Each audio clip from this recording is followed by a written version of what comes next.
Doctor Yunus সাহেব সম্পর্কে আজকের দিনে এসে বাংলাদেশের মানুষের মধ্যে নানান ধরনের পারসেপশন তৈরি হচ্ছে যে এই সরকারটি কতটা স্পষ্টভাবে রাষ্ট্র চালিয়েছিল, প্রায় ২১ লক্ষ কোটি টাকা ঋণ করেছিল। এছাড়াও আরও বেশ কিছু চুক্তি করেছিল, যে চুক্তিগুলো নিয়ে মানুষের মধ্যে ধোঁয়াশা এবং কুয়াশা রয়েছে। এই সরকার একদম শেষ দিকে বেশ কিছু চুক্তি করেছে যা এতটাই গোপনীয় ছিল যে খোদ ওই সরকারের যারা কি বলা হয় যে পার্ট ছিল, উপদেষ্টা ছিল, তারা নিজেরাও জানতো না। ইভেন যিনি যেই মন্ত্রণালয়ের দায়িত্বে তিনিও ঠিকমতো জানতেন না। এতটা গোপনীয়ভাবে ইউনূস সরকার ওনার কি বলা হয় যে প্রভুদেশ মার্কিন যুক্তরাষ্ট্রের সাথে গোপন কিছু বাণিজ্য চুক্তি করে গেলেন। চট্টগ্রামের বন্দর নিয়ে সারা বাংলাদেশে আলোচনা সমালোচনা হয়েছে, কারণ এটা প্রকাশ্যে ছিল। এবার আসুন, এই সরকারের খুবই গুরুত্বপূর্ণ একজন উপদেষ্টা আমাদের যিনি ছিলেন ফরিদা আক্তার, তিনি ডক্টর ইউনূসের স্বেচ্ছাচারী সিদ্ধান্তের কিছু তথ্য জনগণের সামনে উপস্থাপন করেছেন। আমরা যারা বলি রাজনীতিবিদরা খারাপ, এটা সেটা, তো ডক্টর ইউনূস সরকার পুরাটাই তো নন পলিটিক্যাল একটা গভর্নমেন্ট ছিলেন। তো তারা কতটুকু ভালো কাজ করে গেছে?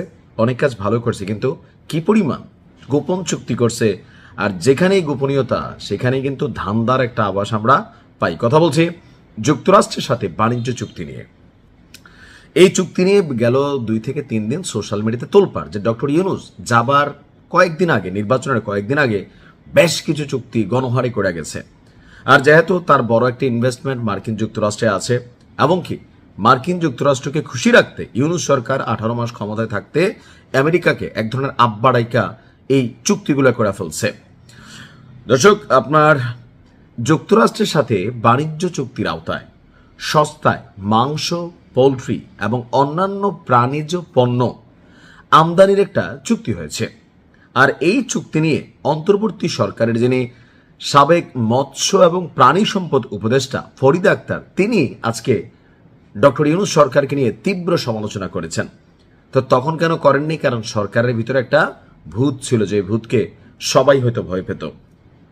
তিনি বলছেন যে শেষ দিন পর্যন্ত যুক্তরাষ্ট্রের সাথে বিভিন্ন চুক্তির বিরুদ্ধে লড়াই করেছি, সরকারের ভেতরে থেকেও আমরা এই সকল চুক্তি ঠেকাইতে পারিনি। তাহলে ডক্টর ইউনূসের গোড়াটা কোথায় ছিল যে সরকারের ভিতর যারা, তারাই চুক্তি ঠেকাইতে পারল না? উপদেষ্টা আসিফ মাহমুদ সজীব ভুইয়া কোথায় ছিলেন? উপদেষ্টা মাহফুজ আলম কোথায় ছিলেন? সরকারের ভেতরের এই তথ্যগুলো কেন আমরা আসলে জানতে পারলাম না?